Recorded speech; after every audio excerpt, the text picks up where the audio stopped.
The blizzard rolled over the Ardennes like a living thing on December 19, 1944, swallowing the treetops and burying every sound beneath a suffocating blanket of white.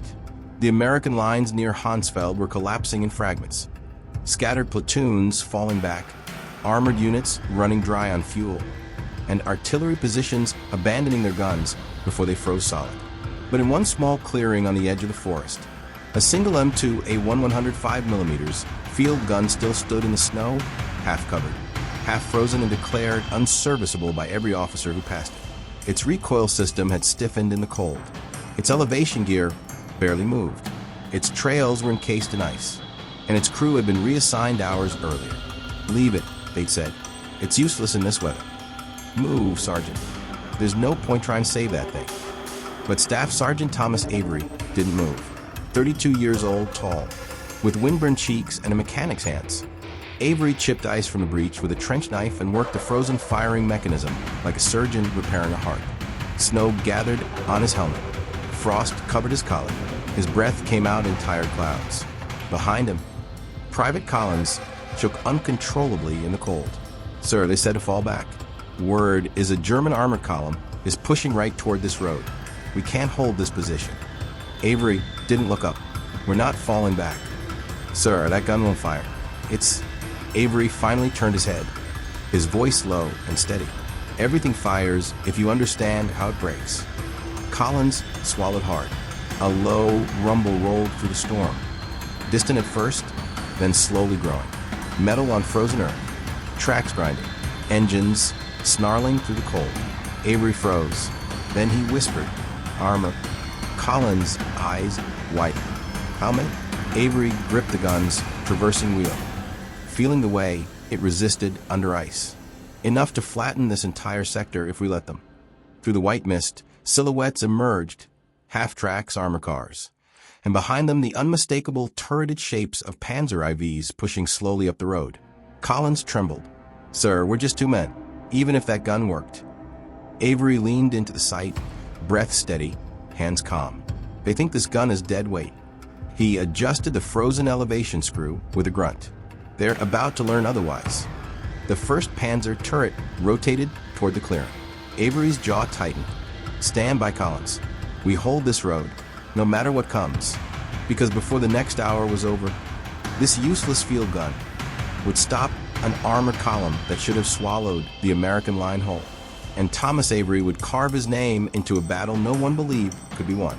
The wind howled through the pine trees as the German armored column pushed closer, engines echoing like distant thunder. Snowflakes slashed sideways in the cold, reducing visibility to barely 50 yards. To most soldiers, this storm meant confusion, chaos, retreat. To Avery, it meant concealment. He pressed his eye against the iced-over gun sight, wiping frost from the lens with a gloved thumb. Through the swirling white, he caught the rough silhouettes of the lead vehicles. Two SDKFC 251 half-tracks, an armored car behind them. And further back, the blocky turret and long barrel of a Panzer IV. Collins knelt beside the ammunition crate, teeth chattering. "So they've got armor, infantry, God knows what else. What's the plan?" Avery didn't answer immediately.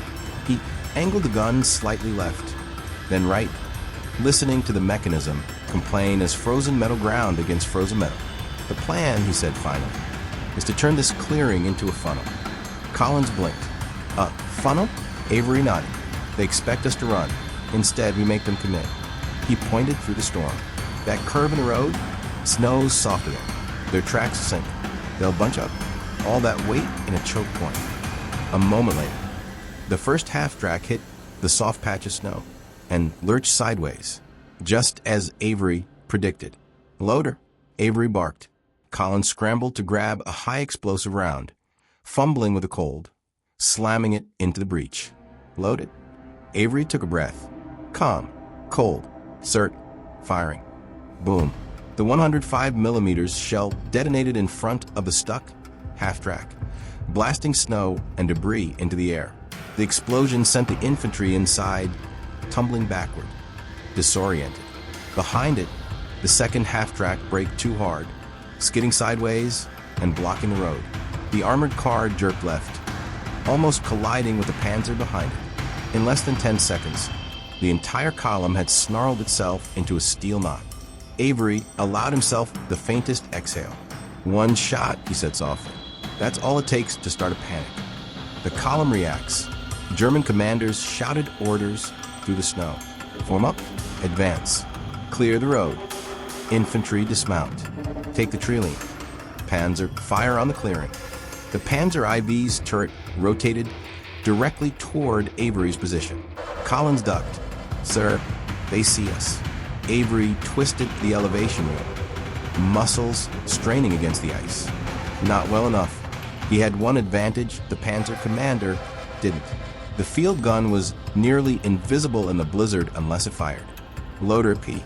Collins shoved an armor-piercing round into the breech. "Ready." Avery lined up the shot, not on the Panzer's thick armor, but on its drive sprocket. Firing. Crack, boom. The shot tore through the snow and struck metal with a shriek. Sparks burst from the Panzer's front wheel. The track jumped, twisted, then snapped off and coiled like a steel snake.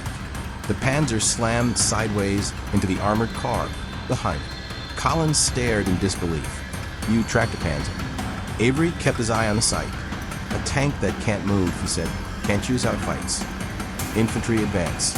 German infantry spilled into the forest edge, taking firing positions behind trees and snowbanks. Muzzle flashes flickered through the storm. Rounds zipped past the gun shield, thudding into the snow at Avery's boots. "Sir, they're flanking left." Avery adjusted instantly. "They want close range, so we don't give it to them." He reached for a canister round. Collins froze. "Sir, canister? In this wind?" Avery didn't hesitate. "This close, wind doesn't matter." He rammed the round home and fired. KRM-PHDH. The blast shredded the nearest assault squad, steel balls tearing through branches and scattering men across the snow. But Avery didn't linger. "Loader." Collins grabbed another shell, hands shaking. "Sir, we're going through ammo fast. We'll be dead faster if we don't shoot."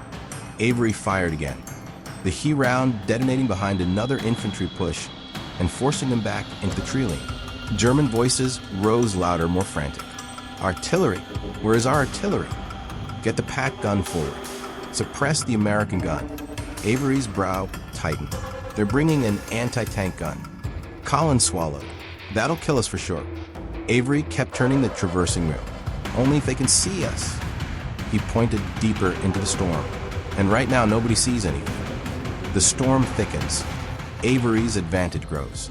Wind gusts kick snow into blinding curtains. The battlefield blurred into white silhouettes. The Panzer tried to rotate its turret, gears grinding in the cold. Infantry regrouped, slipping and sliding as they tried to reposition under fire. Avery felt the temperature drop even lower. "Good. Loader smoke." Collins blinked. "Smoke? But sir." Avery didn't look away from the sight. "Their pack gun crew will set up where they think we are, so we make them think wrong." Collins loaded the smoke round. Avery fired. A thick wall of white smoke erupted across the clearing, indistinguishable from the storm itself. The Germans shouted in confusion. He moved left. "No, right?" The flash came from the ridge. "Hold your fire. Hold your fire." Avery whispered, "Let them guess." Because the moment an enemy had to guess, he was already losing. Avery's calm in the chaos. Rounds smacked the gun shield. Branches snapped overhead. Snow stung his eyes, and frozen metal bit into his hands. But Avery never raised his voice, never hurried, never rushed a shot. He sighted the second half-track. "Loader. Final shot on the road." "Loaded." Avery fired. Boom. The shell hit the soft embankment beneath the vehicle. The ground collapsed. The half-track slid sideways, blocking the last usable portion of road. The column was now fully trapped. Collins stared at Avery like he wasn't human. "Sir, you predicted everything they do." Avery kept scanning the storm. "No, I just understood the ground better than they did." And through the swirling snow, the German armored column, massive, powerful, confident, finally realized the truth. They were trapped with a field gun they thought was useless. A field gun commanded by a man who wasn't supposed to still be here. Avery adjusted the traversing wheel and whispered, "Let's show them what useless can do." The wind howled through the pine trees as the German armored column pushed closer, engines echoing like distant thunder. Snowflakes slashed sideways in the cold, reducing visibility to barely 50 yards. To most soldiers, this storm meant confusion, chaos, retreat. To Avery, it meant concealment. He pressed his eye against the iced-over gun sight, wiping frost from the lens with a gloved thumb. Through the swirling white, he caught the rough silhouettes of the lead vehicles. 2 SD KFC, 251 half-tracks, an armored car behind them, and further back, the blocky turret and long barrel of a Panzer IV. Collins knelt beside the ammunition crate, teeth chattering. "Sir, they've got armor, infantry, God knows what else. What's the plan?" Avery didn't answer immediately. He angled the gun slightly left, then right, listening to the mechanism complain as frozen metal ground against frozen metal. "The plan," he said finally, "is to turn this clearing into a funnel." Collins blinked. "A funnel?" Avery nodded. "They expect us to run. Instead, we make them commit." He pointed through the storm. "That curve in the road? Snow's softer there. Their tracks will sink. They'll bunch up. All that weight in a choke point." A moment later, the first half-track hit the soft patch of snow and lurched sideways, just as Avery predicted. "Loader," Avery barked. Collins scrambled to grab a high-explosive round, fumbling with the cold, slamming it into the breech. "Loaded." Avery took a breath. Calm, cold, certain, firing. Boom. The 105 millimeters shell detonated in front of the stuck half-track, blasting snow and debris into the air. The explosion sent the infantry inside tumbling backward, disoriented. Behind it, the second half-track braked too hard, skidding sideways and blocking the road. The armored car jerked left, almost colliding with the Panzer behind it. In less than 10 seconds, the entire column had snarled itself into a steel knot. Avery allowed himself the faintest exhale. "One shot," he said softly. "That's all it takes to start a panic." The column reacts. German commanders shouted orders through the snow. "Form up, advance, clear the road. Infantry, dismount. Take the tree lane. Panzer, fire on the clearing." The Panzer IV's turret rotated directly toward Avery's position. Collins ducked. "Sir, they see us." Avery twisted the elevation wheel, muscles straining against the ice. Not well enough. He had one advantage the Panzer commander didn't. The field gun was nearly invisible in the blizzard unless it fired. "Loader P." Collins shoved an armor-piercing round into the breech. "Ready." Avery lined up the shot, not on the Panzer's thick armor, but on its drive sprocket. Firing. Crack, boom. The shot tore through the snow and struck metal with a shriek. Sparks burst from the Panzer's front wheel. The track jumped, twisted, then snapped off and coiled like a steel snake. The Panzer slammed sideways into the armored car behind it. Collins stared in disbelief. "You tracked a Panzer." Avery kept his eye on the sight. "A tank that can't move," he said, "can't choose how it fights." Infantry, advance. German infantry spilled into the forest edge, taking firing positions behind trees and snowbanks. Muzzle flashes flickered through the storm. Rounds zipped past the gun shield, thudding into the snow at Avery's boots. "Sir, they're flanking left." Avery adjusted instantly. "They want close range, so we don't give it to them." He reached for a canister round. Collins froze. "Sir, canister? In this wind?" Avery didn't hesitate. "This close, wind doesn't matter." He rammed the round home and fired. RMPHDH. The blast shredded the nearest assault squad, steel balls tearing through branches and scattering men across the snow. But Avery didn't linger. "Loader," he. Collins grabbed another shell, hands shaking. "So we're going through ammo fast. We'll be dead faster if we don't shoot." Avery fired again, the He round detonating behind another infantry push and forcing them back into the tree lane. German voices rose louder, more frantic. "Artillery! Where is our artillery? Get the pack gun forward. Suppress the American gun." Avery's brow tightened. "They're bringing an anti-tank gun." Collins swallowed. "That'll kill us for sure." Avery kept turning the traversing wheel. "Only if they can see us."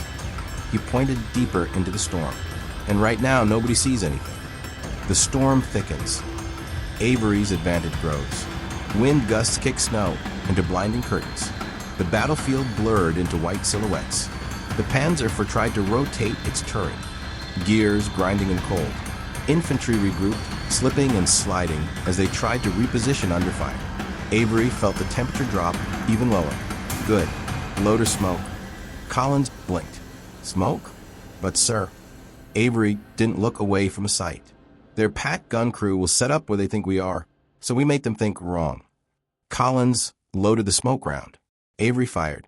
A thick wall of white smoke erupted across the clearing, indistinguishable from the storm itself. The Germans shouted in confusion. He moved left. No, right. The flash came from a ridge. Hold your fire. Hold your fire. Avery whispered. Let them guess. Because the moment an enemy had to guess, he was already losing. Avery's calm in the chaos. Rounds smacked the gun shield. Branches snapped overhead. Snow stung his eyes and frozen metal bit into his hands.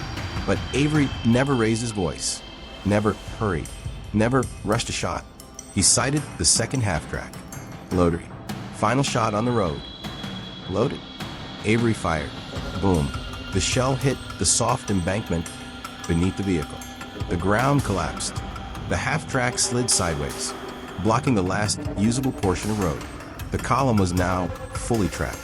Collins stared at Avery like he wasn't human. Sir, you predicted everything they do. Avery kept scanning the storm. No, I just understood the ground better than they did. And through the swirling snow, the German armored column, massive, powerful, confident, finally realized the truth. They were trapped with a field gun they thought was useless. A field gun commanded by a man who wasn't supposed to still be here. Avery adjusted the traversing wheel and whispered, let's show them what useless can do. By 18 hours, the blizzard thickened into a wall of white. Sound warped in the wind, turning engine roars into distant groans and rifle shots into sharp cracks swallowed by snow. The German armored column, trapped and confused, began shifting chaotically. Some vehicles rocking in place as crews tried to free themselves, others backing into each other as officers shouted contradictory orders through the storm. Avery stayed perfectly still behind the gun shield, reading the battlefield by motion and sound rather than sight. They're disorganized, Collins whispered. No, Avery corrected. They're adjusting. And they were. German infantry formed staggered lines, spacing themselves farther apart, no longer bunching into easy clusters for canister or heat. MG teams crawled through the snow to new positions. Officers shoved men behind disabled half-tracks to use the steel hulls as shields. They were learning. Avery tensed. They're about to launch a coordinated push. Collins checked the ammo crate nervously. Sir, we don't have the shells for a long fight. We won't need a long fight. The first coordinated assault. A sudden burst of muzzle flashes blinked through the trailing. MG-42S multiple. Their rounds hammered the gun shield like hailstones, sparks biting off the steel. Splinters of ice stung Avery's face. Collins ducked so hard he slipped and fell into the snow. They're testing us, Avery muttered, mapping the angle of the shield. He peered through the sight, blurred by frost. But good enough. A German rifle squad broke cover and sprinted across the clearing, using the storm as camouflage. Loader HE frag. Collins shoved a round into the breach. Up. Avery fired. Boom. The snow erupted in a violent blossom. German soldiers' dove rolled, scrambled back toward the trees. But the blast had broken the rhythm of their assault. Avery didn't wait. Next round, canister. Collins hesitated. Sir, that's 2 shots in less than 10 seconds. Recoil's going to. Avery cut him off without looking. Load. The corporal slid the shell in. Avery fired again. KR and PHDH. Steel pellets swept the tree line, forcing MG teams to drop their weapons and duck before they were shredded. Several riflemen bolted backward to regroup. The assault faltered. Avery whispered, never let them breathe. The anti-tank gun arrives. But the Germans weren't finished. Through the drifting snow, Avery heard the unmistakable creak of wooden wheels and the shout of commands. Collins recognized it too. Sir, that's A PaK-40, Avery said grimly. 75 millimeter, designed to kill tanks. So field gun crew won't last a second if it gets a clean shot. The German gun rolled into position behind the wrecked half-track. Shield first, crew crouched low, using the disabled vehicles as partial cover. Avery lined up the sight. The PaK was aimed directly at him. Loader, he said quietly, smoke. Collins blinked. Smoke? Against a gun? Avery's voice stayed flat. If they can't see us, they can't kill us. Collins rammed the smoke round into the breach. Avery fired. Boom. A blanket of thick, white fog, indistinguishable from a blizzard, swallowed the entire clearing. The PaK-40 crew lost line of sight instantly. Shouts echoed through the chaos. Lost target, wait for the smoke. Reset elevation. Hold for the muzzle flash. Avery worked fast. Loader heat. Collins froze. We only have one heat round, sir. Avery didn't look at him. One is enough. He listened. Not looked, listened. The PaK crew repositioned the gun slightly right. A traction squeal from a wheel. A shouted correction. A clank of metal on frozen earth. Avery adjusted 3 degrees left. Fired. Crack, boom. The heat round punched through the fog, then slammed into something solid.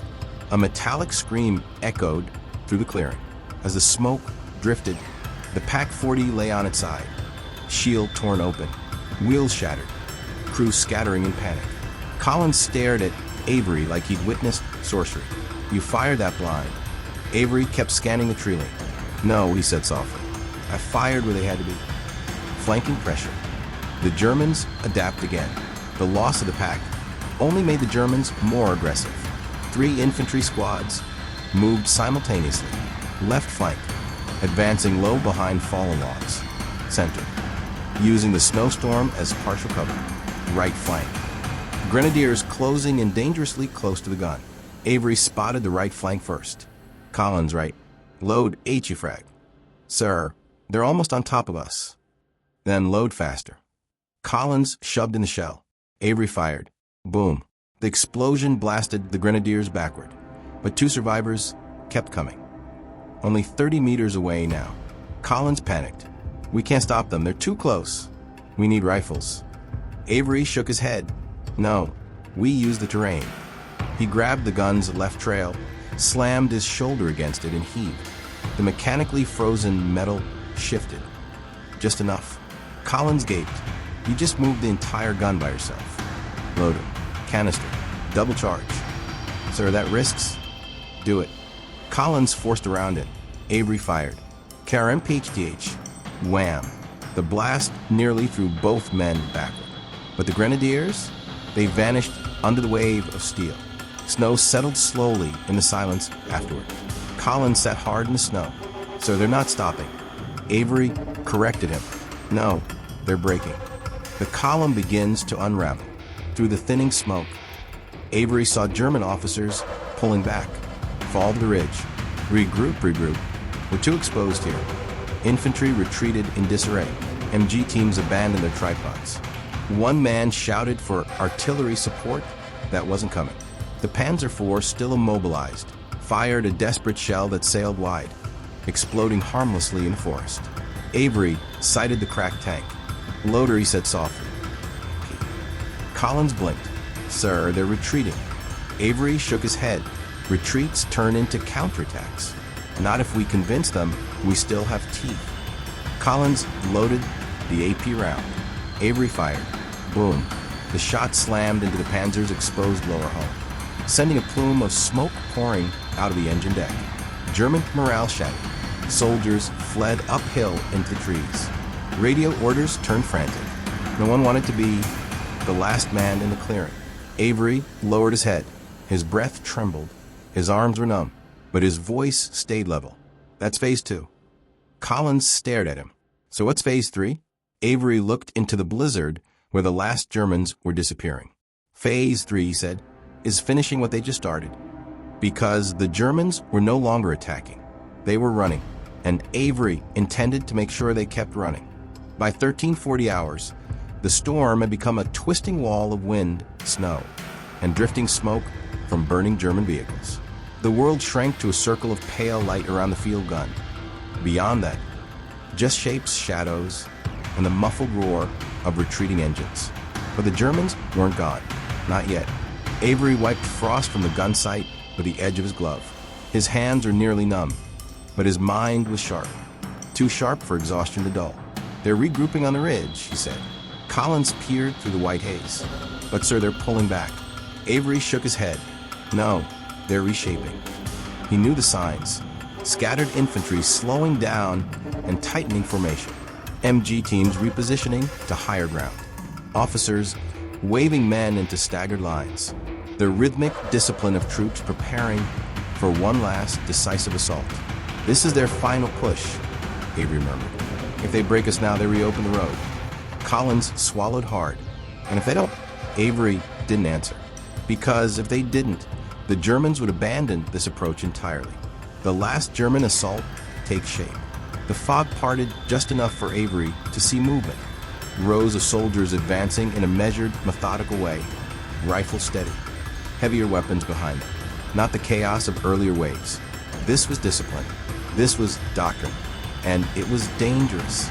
MG-42 teams set up along the ridge and opened fire in coordinated bursts. Their tracers sliced the air, hammering the gun shield so violently that the entire piece shuddered. Collins ducked instinctively. "Sir, they're walking the fire toward the breach." Avery pressed his cheek to the sight. "Then we shoot first." "Sir, we only have a few shells left." Avery cut him off. "We don't need many. We just need the right ones." Breaking the suppression. The MG teams were smart, spacing themselves, firing in alternating bursts, never exposing more than one muzzle flash at a time. Avery focused on the leftmost ridge. Loader HE frag. Collins worked quickly, shoving the shell into the breach. Up. Avery fired. Boom. The detonation ripped through the ridge, blasting bark, snow, and bodies into the air. The nearest MG team collapsed backward. Before the smoke cleared, Avery adjusted. Loader again. Collins hesitated. "Sir, if we fire too fast, the recoil." Load. Another HE frag shell slid home. Avery fired. Boom. The second MG team scrambled away, abandoning their weapon as shrapnel tore through the fallen pine they'd been using for cover. The suppressive fire evaporated. The assault line hesitated, and Avery seized the moment. Now they have to move. German infantry, suddenly exposed, began pushing forward faster to close distance. They knew the gun would tear them apart if they stayed in the open. Collins stepped forward, terrified. "Sir, they're coming in big numbers." Avery nodded. "They have no choice now, and soldiers who have no choice make mistakes." He reached into the ammo crate. Empty. Collins' eyes widened. "Sir, we're out. We're completely." Avery withdrew one final round from the snow beside the crate. The last canister shell. Collins exhaled shakily. That's our final shot." Avery didn't respond. He watched the German infantry sprinting through the snow. 30 men, maybe more, charging straight toward the clearing. Grenades glinted on their belts. Bayonets caught what little light there was. Avery spoke slowly. "Loader last round." Collins rammed it in. The breech clanged shut. Avery tightened his grip on the traversing wheel, sighting center mass of the charging formation. He didn't rush, didn't panic, didn't blink. He waited until they were exactly where he needed them. 5 meters too close for comfort. 5 meters too far for grenades. Perfect. He whispered, "Fire." KRMPHDH. Wham. The final canister blast tore across the clearing like a hurricane of steel. Snow exploded. Bodies fell. The front rank disappeared. The second rank collapsed onto them. Survivors scattered, stumbling back toward the ridge. The assault line broke in half. Shouts rose, frantic, terrified, desperate. "Zurich, Zurich, we can't take that gun. Fall back. Now." Collins gasped. "They're running, sir, they're actually running." Avery stepped back from the gun, chest heaving. "It's not over," he said quietly. "They'll regroup." "Sir, we have no ammo." Avery nodded. "I know, but they don't know that." Bluffing an army. Avery grabbed the traversing wheel and rotated the gun deliberately. Slow, confident, unmistakably controlled. To the Germans, watching through a blizzard from 100 yards away, it looked like a threat. The gun was alive, aimed, ready to fire again. The effect was immediate. The fleeing infantry accelerated their retreat, abandoning wounded, dropping weapons, diving back into trees. The officers tried to rally them, but no one wanted to die in front of a gun that still had shells. Collins sank into the snow, exhausted. "Sir, I don't believe it." Avery kept watching the trees. "Believe it, they're beaten. But they had tanks, MGs, 3 squads, so we shouldn't be alive." Avery gave the faintest smile. Survival isn't luck, it's pressure. The one who applies it longest wins. He tapped the side of the gun, and this old useless thing applies a lot of pressure. The column begins its full retreat. German officers shouted final commands before disappearing into the woods. "Recover who you can. Leave the vehicles. We move to secondary route. Retreat to phase line at them." Engines roared weakly as any vehicle capable of movement turned around. The rest, Panzer, armored car, half-tracks, were abandoned where they lay. The drift of soldiers up the ridge turned into a full retreat. Avery watched them go. Only when the last helmet vanished into the trees did he allow himself to sit. His breath trembled in the cold. His hands finally shook, but his eyes stayed sharp because he had done the impossible. Held the frozen gun alone, imposed discipline on chaos, destroyed or disabled multiple armored vehicles, repelled waves of infantry, outplayed a Pac 40 crew in a storm, and broken the will of an entire German battalion, all with a weapon no one believed was worth saving. The clearing fell unnaturally quiet at 1,352 hours. The blizzard finally beginning to thin into wide, drifting sheets. Snow settled gently onto burning armor, onto splintered trees, onto the long, cold barrel of the field gun that had spoken louder than an entire battalion. Collins pulled his scarf tighter around his face. "Sir, they're really gone." Avery didn't answer. He scanned the tree line through his binoculars. Slow, steady, disciplined. Retreats could be feints. Pauses could be bait. And a force that size didn't simply vanish without leaving scouts to verify the collapse. But the ridge was empty, the forest quiet. No silhouettes, no muzzle flashes, no movement except the drifting snow. Avery finally exhaled. They're withdrawing to reorganize. They won't be back soon. Collins slumped to his knees, relief washing over him. "So we're done." Avery shook his head. "No, now we prepare for the real danger." Collins blinked at him. "Real danger? So you just stopped an armored column with a frozen field gun. What could be worse than that?" Avery pointed at the collapsing ridge road, still sagging under the weight of burned-out vehicles. "If that road gives out before reinforcement arrive, we're cut off, and the enemy has room to flank south." Collins' relief evaporated, securing the road. The fight after the fight. Avery moved quickly, carving through snow toward the wrecked half-track at the center of the blockage. He crouched beside the sagging embankment, inspecting the soil. "Frozen on top," he muttered, "but not beneath." The explosives softened it further. He turned back to Collins. "Help me stabilize it." "Sir, with what?" Avery yanked open the half-track side compartment. Tools, jacks, tow chains, spare wheels. With this, for the next 20 minutes, 2 half-frozen Americans performed battlefield engineering, wedging broken road wheels into gaps under the collapsing lip, anchoring a tow cable to a buried tree stump, reinforcing the slope with shattered armor plates, using the half-track itself as a brace by winching it sideways against the ridge. Collins stared as the structure held, barely. "Sir, how did you know this would work?" Avery wiped sweat and frost from his forehead. "In North Africa, we used destroyed vehicles to shore up gun pits. Steel is stronger than dirt." Collins blinked. "You turned their wreck into our reinforcement." Avery nodded. "Waste nothing on a battlefield." Footprints in the snow, a dangerous sign. As they returned to the clearing, Avery stopped abruptly. His boot hovered over a line of tracks. Collins nearly bumped into him. "Sir, what is it?" Avery knelt, brushing snow off a fresh footprint. Clean edges, shallow depth. "Someone was here," he whispered. Collins felt a chill that had nothing to do with the cold. "German scout." Avery studied the direction. 2 men, maybe 3, light gear. Retreat order didn't reach everyone. He stood slowly. They're not attacking, they're observing. Collins paled. Sir, we're out of ammo. If they come back. They won't, Avery said. Not if they think we're still fully armed. Avery walked to the field gun, set his hands on the traversing wheel, and deliberately rotated the barrel toward the ridge, as if tracking target. He stood tall beside it, posture calm and confident. To any observer in the trees, it would look like the gun was loaded. The position was strong. The crew still had firepower, and the Americans weren't moving. Collins whispered, "You're bluffing." Avery shrugged. A bluff only fails if someone calls it. The scout retreat. Branches cracked in the distance. The faint crunch of boots retreating through snow. Avery nodded. They're gone. Collins let out a long sigh.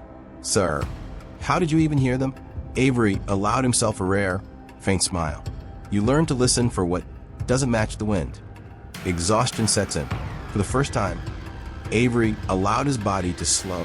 He leaned against the gun shield, breathing hard as adrenaline faded. Collins sank into the snow beside him. Sir, can I ask something? Avery didn't look away from a ridge. Go ahead. Why didn't you fall back with the others? Everyone else thought this position was worthless, and this gun was well frozen solid. Avery placed a hand gently on the barrel. I stayed because a road like this. He nodded toward the ridge. Isn't just dirt and snow. It's a lifeline. To who? Collins asked. To everyone behind us. He paused. Sometimes you don't defend a weapon. You defend what it protects. Collins stared at him in quiet awe. The slow return of sound. Minutes later, faint engine noise drifted from the south. Avery straightened. Collins jumped to his feet. Sir, are those? Avery listened carefully. Yes, he said. Sherman's. American ones. Collins let out a breath he didn't know he was holding. We made it, sir. Avery didn't smile. Not yet. He scanned the ridge one more time. One last check that the Germans weren't regrouping for a counterattack. The tree stayed empty. Snow drifted gently. Silence returned. And only then, only when he was certain, did Avery allow his shoulders to relax. But the battlefield was not finished teaching its lessons. Because the moment the reinforcements arrived, the truth of what had happened here would echo far beyond this clearing. The rumble of engines grew louder at 1,415 hours, rising through the drifting snow like a promise. Collins stood on his toes, trying to see through the white haze. Sir, it's them. It has to be. Avery didn't respond at first. He kept his binoculars trained on the southern tree line, watching for silhouettes, friend or foe, tank or truck, salvation or disaster. Then, through the thinning veil of snow, the first shape emerged. A Sherman M4A3, hull smeared with frost. Koch's gun scanning the tree lane. Behind it whirled a second, then a third. Half-tracks followed, infantry bundled in greatcoats, rifles raised against whatever threat might be lurking. Avery lowered the binoculars. Friendly armor, he said quietly. Collins nearly collapsed in relief. We did it, so we really did it. But Avery wasn't finished. He stepped forward, raising one arm to signal the reinforcements. Hold formation, he called. The lead Sherman halted. Snow crunched as the tank commander popped his head from the cupola, squinting at the burnt-out German column ahead. What the hell happened here? He shouted over the wind. Avery pointed at the wrecks. Enemy, armored thrust, column of panzers, and half-tracks tried to break through the ridge. The commander surveyed the scene. The destroyed half-track half-swallowed by a stabilized embankment. The panzer were stuck in a frozen crater. The armored car crumpled against a fallen pine. The Pak-40 lying on its side like a broken animal. Where'd they go? The commander asked. Avery nodded toward the forest. Back the way they came. Realization spreads among the reinforcements. Infantry dismounted, spreading out cautiously. Some stared at the field gun and its empty ammo crates. Others inspected the burning vehicles. One private whispered loud enough for everyone to hear. There's no way this was done by just 2 men. Collins turned his head. Sir, should we tell them? Avery shook his head. They'll figure out what matters. The Sherman commander walked slowly toward the field gun, examining the torn glassy plates on the wrecked vehicles, the shell impacts on the frozen road, the blasted trees. He stopped a few feet from Avery. "Sergeant, who held this position before we arrived?" Avery wiped melted snow from his eyebrow. "We did." The commander frowned. "Your whole battery?" Avery shook his head. "Just us two." For a moment, the only sound was the distant crackle of burning fuel. Then the Sherman commander exhaled a long, slow breath. "Sergeant, that's not possible." Avery folded his arms. "Sir, with respect, possible doesn't care what we believe. It cares what gets done." Inspecting the battlefield. Officers arrived next, majors, captains. A lieutenant colonel wrapped in a thick winter coat. They moved among the wrecks, taking notes, touching shrapnel scars, measuring distances with their boots. The lieutenant colonel approached Avery. "You're telling me 2 men stopped an armored column here?" Avery shrugged. The weather helped. The ground helped. Their own formation worked against them. The officer raised an eyebrow. "And the gun?" Avery ran a hand along the frozen barrel. The gun worked because it had to. Behind the colonel, engineers inspected Avery's improvised road support. Tow cables. Broken armor plates wedged as braces. Frozen soil packed around a half-track hook. One engineer muttered, "This isn't battlefield repairs, this is battlefield architecture." Another shook his head in awe. "Who thinks like this during combat?" Collins pointed silently at Avery. The cost of the fight. Avery finally allowed himself to sit on the gun trail. His legs trembled. His hands stung from reopening frozen skin. Every breath he took hurt. Collins sat beside him, equally spent. "You okay, sir?" Collins asked. Avery nodded weakly. "Cold," he said. "Bone-deep cold." Collins laughed softly. "That's the least surprising part of today." Avery looked over the battlefield again. The destroyed armor. The broken road. The tracks leading into the forest where the remnants fled. 100 small details. All pieces of a fight that no one had believed could happen at all. "You know what happens now, Collins?" Avery asked. "No, sir." Avery glanced toward the officers, waving others over to examine the field gun. "They'll write reports. Lots of them." "About us?" Avery shook his head. "No, about this gun. About how well it held. About how unexpectedly effective it was." He chuckled once, a dry, tired laugh. "They might even say it was never actually abandoned." Collins frowned. "But sir, you saved an entire sector." Avery placed a hand on the corporal's shoulder. "That's not why we fought. We fought to buy time. And time doesn't care about credit. The final sign of the battle is truly over." One of the American infantrymen jogged over. "Sir, scouts report the enemy is retreating in full. No sign of regrouping." Avery nodded once. "That confirms it." "Confirms what?" Collins wondered. Avery answered without being asked. "They weren't driven off by firepower. They were driven off by consequence." He pointed at the broken road, the blocked route, the destroyed vehicles. "An army advances through space. We denied them space, so they lost the fight before they even knew it." Collins sat silently, absorbing the truth.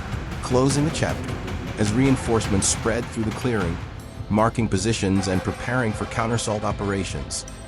Avery finally allowed his head to tilt back, eyes closing for a moment. Collins watched him with quiet respect. "You know, sir, they'll tell the story wrong someday." Avery opened his eyes, looking at him. "Most stories get told wrong, but the men who were there, they'll remember." "And what will they remember?" Avery's breath drifted into the cold air like smoke. That a useless gun stopped an armor column, and that sometimes a battle turns on the man who didn't leave his post. He stood slowly, painfully, and brushed the snow from his coat. "Come on, Collins. Let's brief command. They'll want to know what happened." Collins rose beside him. "Yes, sir." The storm had passed. The enemy had retreated. The field gun stood silent but victorious. And the road, thanks to Avery's stubborn genius, remained open. When the last Sherman rolled into the clearing and the final echoes of German engines faded into the forest, the battlefield settled into a strange, heavy stillness. Snow drifted over scorched metal. Smoke curled out of shattered engine decks. The ridge road scarred, cracked, but still standing, cut through the scene like a lifeline pulled taut at the very edge of snapping. Avery stood beside the field gun, letting the cold numb the ache in his muscles. Collins hovered nearby, watching officers swarm the battlefield like archaeologists unearthing an impossibility. A captain approached, gazing over the wreckage. "Sergeant," he said quietly, "this position should have been lost." Avery wiped frost from his brow. "I know, sir." The captain shook his head. "But it wasn't, and that's what matters. The aftermath. A battle report no one believed. Within hours, analysts and engineers had reconstructed the engagement. 4 armored vehicles disabled or destroyed. 3 infantry waves broken. 1 PaK-40 neutralized. The ridge pinned shut for over an hour. The German attack stalled, redirected, and eventually abandoned. The numbers didn't lie, but the story behind them seemed impossible. "How many men ran this gun?" one officer asked. Collins answered without hesitation. 2, sir." The officer's pen froze above his clipboard. 2. Avery stepped in. The weather helped. The ground helped. Their own formation did most of the work. Collins couldn't help smiling. That's a modest version. A lieutenant colonel strode over, his breath rising in white clouds. "Sergeant Avery," he said, "you realize you prevented an entire sector from being overrun." Avery nodded once. "I prevented them from using this road, sir. That's all." The colonel narrowed his eyes. "That's not all. That's battlefield control." Avery didn't argue. There was no point. The colonel wasn't wrong. What soldiers remember. The story spread through the regiment by nightfall. Men gathered around cookfires whispering. "You hear about the 2 guys who stopped a German column? There's a field gun up north that ate tanks for breakfast. They said it was useless, froze solid, but it killed everything that moved. One of the guys moved the whole damn gun by hand." Avery said none of this. Collins said all of it, and slowly. The truth took on a life of its own, not exaggerated, but sharpened by awe. Because the men on the front didn't need legends. They needed proof that impossible things could happen when the alternative was defeat. Avery provided that proof. After the war, in 1946, Avery returned to Pennsylvania and quietly resumed life repairing machinery. He married, raised a family, and worked in a small-town workshop where his uncanny understanding of metal earned him a reputation as the man who could fix anything. But he almost never spoke about the Ardennes. Only once years later, when his son found an old Army photograph of a snow-covered field gun, did Avery share a piece of the truth. "Dad," the boy asked, "were you scared?" Avery thought for a long moment. "Being scared isn't the problem," he finally said. "Stopping because of it is." He never boasted, never sought recognition. He let the story belong to the men it saved. Legacy of the useless gun. Historians reviewing the Ardennes campaign often mention a mysterious delay in the German timetable. Nearly 90 minutes lost during a localized breakdown in an armored assault near Hansfeld. The official reports list terrain issues, unexpected resistance, and limited visibility. No document mentions Avery by name. No medal ceremony commemorates the battle. No monument stands on that snowy patch of forest. But veterans who served in that sector tell a different story. A single field gun, 2 Americans, and a sergeant who refused to leave a position everyone else had written off. They say he saved the road. They say he saved the battalion. They say he saved the day. And maybe he did, because sometimes battles turn not on firepower or numbers, but on one person who simply refuses to walk away. If this story moved you, do me a favor and hit that like button so more people can discover these forgotten acts of courage. Tell me in the comments where you're watching from and whether someone in your family served in the war. And be sure to subscribe and turn on notifications so you don't miss the next cinematic war story. ****.